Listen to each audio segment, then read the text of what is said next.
So I hope you're loving SpinGym Brand Ambassador Training as much as I loved creating it for you. I'm going to take a moment, and this is a bonus module, but I'm going to share my personal journey, my story of how SpinGym came to be. Okay? It's a little long, so get some popcorn, get really comfortable, and I think it should inspire you, especially if you're somebody who has an idea that you want to get out to market, because this journey has been not so easy, but I will tell you, I wouldn't have traded it for anything. So let's go back in time. In the early 90s, cable television was just starting, and I was an actress and a TV host, and I walked in one day and I saw a table with a pen on it, and a little sign said, "Look in the camera and sell me this pen." Well, I don't like selling. I really don't. I still don't. And I looked at it and thought, wow, I don't really understand, but I had a feeling, so I just went with it. So lesson number one, when your gut tells you something, stop second guessing it. So many times you hear other voices that tell you not to follow your instinct. I'm going to tell you, that little voice that you hear in your head, in your heart, in your gut, is your life force, is your purpose coming forward.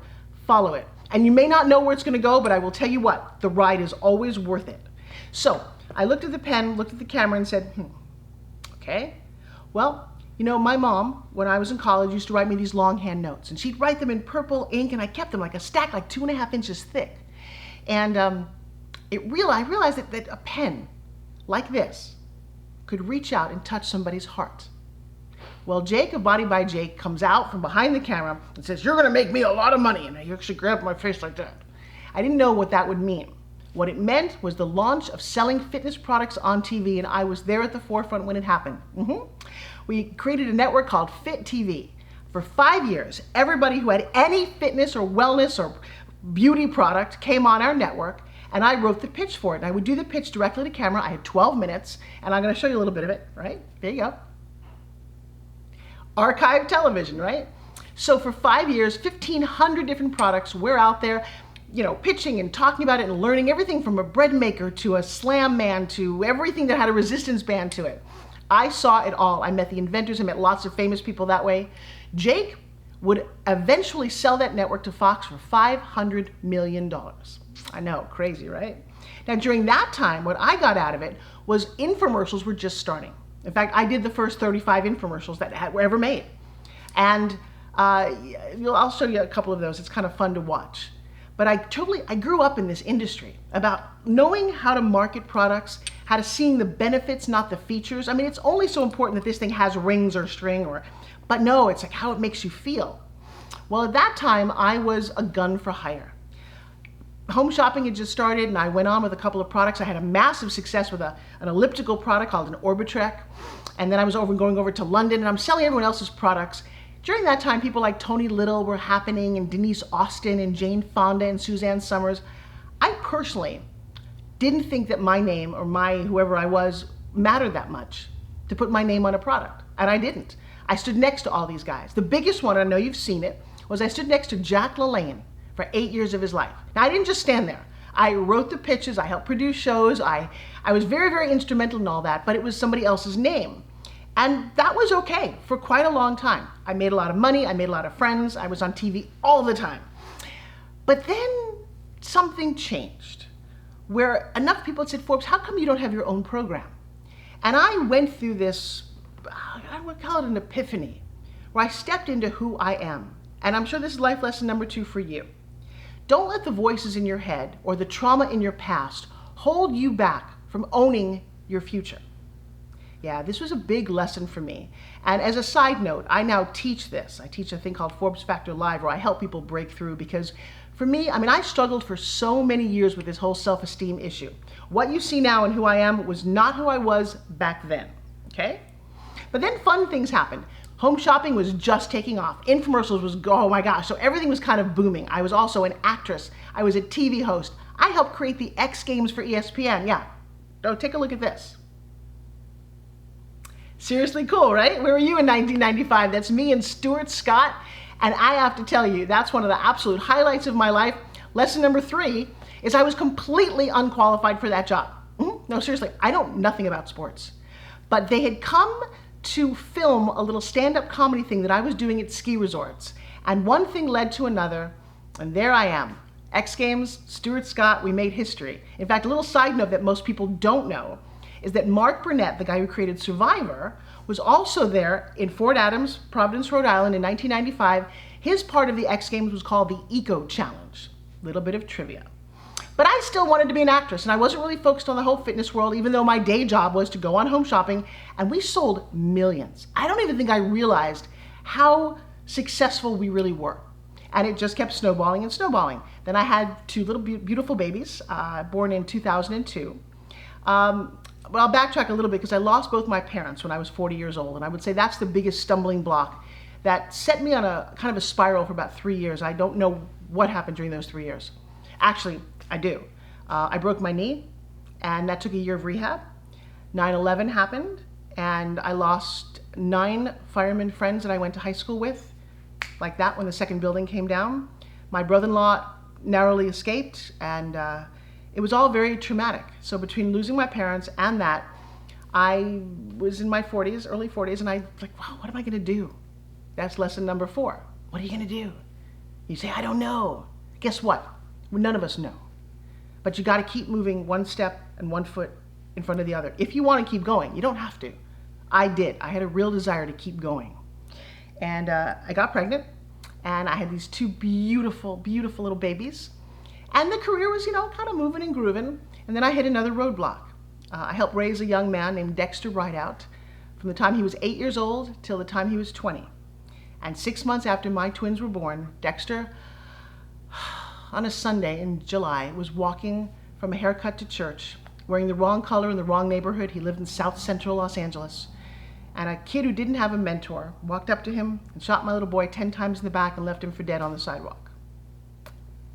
Nothing like seeing your wedding photo, he was my best man, on the cover of the LA Times. Y'all hear about shootings and things. When you live one, ooh, there's a whole different sense of reality. And that just set me on a tailspin. But I had these 2 little babies. And so lesson number 5 is it isn't what happens to you, because I'm going to guarantee tragedy will happen to you. It happens to all of us. It isn't what happens, it's how you deal with it. How do you keep moving forward? Okay? So there I am, questioning life. I had just given birth to babies. I had just met Jack LaLanne. We just did the juicer. I didn't know it was going to be a big hit. And I was pretty, a little confused. Oh, wait, it got even worse. I know, some days it sucks to be me. I was working out within a resistance band, went to rehab my knee, the broken knee, and it slips off my foot and bam, shatters my nose. I mean, literally, it sent me to the hospital. I had to rebuild my nose. Now here's the crazy thing, lesson number 6. You just never know when opportunity strikes, and you've got to show up. And I learned that from one of my acting coaches. Show up, especially when you don't want to show up, right? So I'm in the hospital. I'm high on morphine. I have a thing on my face, and I'm looking like this, right? And my agent calls, and I have a pretty big agent. She's like, I've got the job of a lifetime. And I'm thinking, okay. And I'm high enough on drugs that I don't even really think about this. You have to go down tomorrow and test for a national talk show. And I'm thinking, okay, how bad could it be? I drove myself there. I don't even know how I got there. And it was a big deal. I knew every actress and TV host. They were all a lot of famous people. I was the only person I didn't recognize, just a joke. And I went, and it was kind of a table where you do a demo. You've seen those on talk shows. And it was a very famous newscaster I was working with. And she looked at me at one point and she said, wow, you look a lot like Hannibal Lecter. And I thought, wow, now I know who I'm having for lunch. Well, the long and the short of the story is, the brace came off, the nose looked fine, and I got my first national talk show that ran for 2 years on TLC, and it was a really, really big deal. Take a look at this. Well, now I told you, this is a bit of a long story. You don't have to watch it, but if you find it intriguing, I'm gonna keep going. Is that okay with you? Say yes. Good, say yes. All right, so the show is great, everything's wonderful. But as time goes on and the kids are growing up a little bit, somebody said, Forbes, how come you don't have your own product? And I thought to myself, there's nothing out there that I like. I don't like resistance bands. One actually attacked me and I ended up in the hospital because of it. I don't really like big heavy machines, dumbbells, kettlebells. All of that seemed okay, and yoga and Pilates. I studied all of this. I am well versed in so many different disciplines, even karate. That was a big thing in my life, and I'll share that in another video about how SpinGym is so helpful in the karate in terms of stretching and punching and agility, and I've got a lot of famous friends in that world who will share their stories about why this is also a great, don't tell anybody, self-defense weapon. Okay, we'll get into that in a little bit. So, Now this is big life lesson number 7. When you're at your bottom, you're really at the bottom. And I learned this from AA. Now, I don't drink. I never have. But luckily enough, I had a roommate who was a raging alcoholic, and he tried to get sober. And so I would go to AA meetings all the time. And I was very young the first time I went to one. I was in my early 20s. And if you've never been to one, they stand up, say their name, and start sharing their story. Well, I, for the first time, heard that other people were hurting and had issues. And I'd never really talked, my family never talked about any of this stuff. And so it was very eye-opening to understand that I wasn't alone. So I'm over in England. It's the middle of the night. I had just gone on with the product, and I made a vow to myself that I would never sell anything that I didn't love. However, this was a good opportunity, and I said yes, and before you know it, I'm sitting there on national television in London, and I'm not liking what I'm doing. I'm tired from having children, and I don't know what's going to happen next. It was just a terrible time. Let's just say that, okay? Oh, the other thing, I lost a lead in a TV series. Yep, that's what I wanted. I had a lead as an actress in a television series, and bam, just like that, I wasn't famous enough, and Fox took it away from me. I was pretty much at the end of my rope. Now, I don't want to embellish the story too much to say that I was down on my knees going, baby, I don't know what to do next. But I do remember that sense of, I need help. And I asked the universe for help. Well, funny thing. The door opens, and in walks this guy who's got something like this, and he's playing with it. And I'm like, what's that? He said, and he's British. He's like, oh, this is an office de-stressor. And I thought, okay. Now here's the funny part of the story, a little backstory. My dad was a magician. I love doing magic tricks. I have a huge passion for magicians, okay? He happened to be a corporate magician. So we actually did a little trick, and I said, well, wait, can I see this thing? And I picked it up, and I tugged on it, and it didn't do anything. Nothing. And I said, wow, that's the stupidest thing I've ever seen. And I gave it back to him.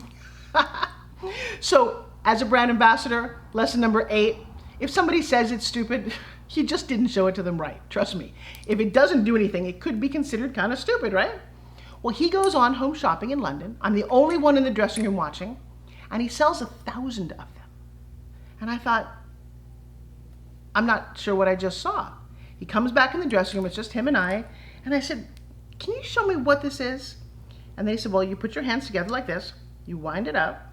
I said, okay. And he said, give it a tug and release. Now here's the crazy part. The second that I got the SpinGym to spin, it wasn't called a SpinGym back then, it was actually something else. It's actually based on the oldest toy known to man. This has been around for a while, called a button on a string. But when I felt that vibration for the first time, I had this feeling in my entire soul that this was the greatest fitness product on the planet. And I said that to him. I said, it's the greatest thing I've ever touched. I said, my abs, my core, everything's firing. This is amazing. And he said, no, it's not a fitness product. It's an office de-stressor. And I said, okay, how do I get one? And he said, well, I'll give you this one. And this is where life got really interesting, because I'd never owned a company. I didn't even really know what a CEO was until I was in my 30s. My dad was a blue-collar worker. I understood how to work hard and keep your head down. And I said, tell me about your company. And he said, well, I've been doing this for about 5 years. We've sold 100,000, and I would like to go back to being a corporate magician. He said, I will give you the company if you can sell 25,000 in the first year. And I thought, wow, that's kind of an interesting concept, isn't it? And so I took this home, and I started to play with it. Now, this is what's amazing for me. Everything that I had ever worked on, ever dreamed on, came flooding in. All my years as a ballet, tap, and jazz dancer, studying Pilates and yoga and movement and I mean, everything I'd ever done was like, I started writing exercises, and I couldn't get enough. It was literally like I had mainlined or downlined from the heavens somewhere. And I wrote out this entire plan. It took me all summer. My kids were about 5 years old. They were swimming, and I was sitting in bleachers, and I'm showing people and testing out movements. It was amazing, right? You go, wow, that's great. You got it. I made a couple of them. By now it's Christmas time. I go to my girlfriend's Christmas party, and I hand her one of these, and she looks, it's like, oh, that's nice. And I'm like, oh, isn't this so cool? And she's like, yeah, but I would never use it. And she handed it back to me. Okay, any sane person at that moment would have said, all right, you know what, maybe it is a stupid idea. But no, I didn't do that. I said, okay, I think you're wrong, but I'm going to keep going. And then, funny thing happened. I ended up on a national reality show. It was called Pitchmen. Remember it? Yeah, it was on Discovery. It was hosted by Billy Mays and Anthony Sullivan. All right, well, here's the funny thing about that, is I didn't set out to do this. And I'm going to warn you, don't do what I did. Seriously, don't do. I didn't really have a business plan. I'd never had a business before. I didn't understand how businesses happened. I had a dream, I had a product, and I had the ability to talk on camera. I don't know if you noticed, but I'm actually pretty good at that part. So, are you still hanging in with me? I know it's a long story. And Mac, maybe I'll give you a bonus. If you get to the end of this story, I'll do something nice for you.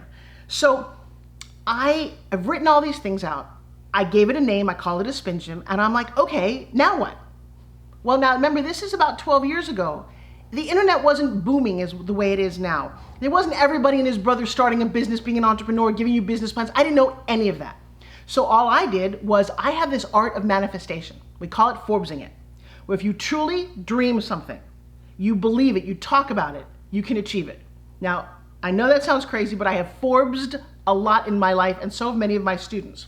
So all I did was I put the product in my pocket and I carried it with me to Las Vegas. Okay, again, I have no plan. I do not recommend have a plan. Trust me, I'll give you all the resources so that you have a plan when you've got an idea, but I didn't. I walk into the infomercial convention, and I'm pretty well known there, and a camera guy comes up and he says, hey, Forbes, we're doing a new reality series called Pitchmen about inventors and people like you and spokespeople. Can you tell us tell us about Anthony Sullivan and Billy Mays? Well, those guys have been friends of mine forever.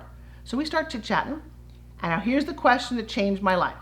Guy behind the camera reached and he said, hey, so what are you working on right now?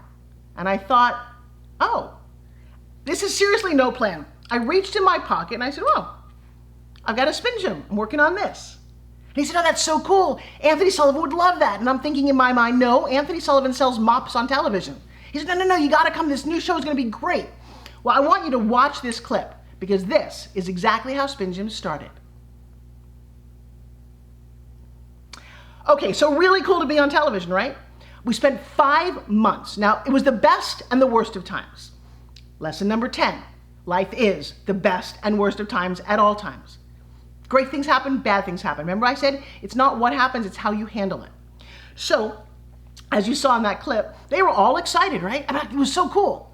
And we went to New York and we got the whole deal all buttoned up. Then for 5 months, we filmed the development, and they kind of taught me how to develop a product, how to have a strategy, how to launch it, how to create a business plan. It was the greatest thing that could have happened to me. Except what I didn't know was that they were making reality television. And so if you watch the entire episode, as I'm filming this, talking to you, I'm debating if I'm gonna put all this stuff in it, because it didn't end very well. Yeah, and in fact, I have a little video clip of me watching the debut of the show, and they said something that wasn't very honorable as we were filming.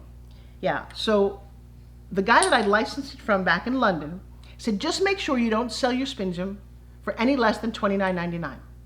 He said that. I said, okay, I could do that, right? So I said that. So as we're filming the little commercial for the Discovery program, the teleprompter says, hey, SpinGym for the chest, it's the best, $29.99.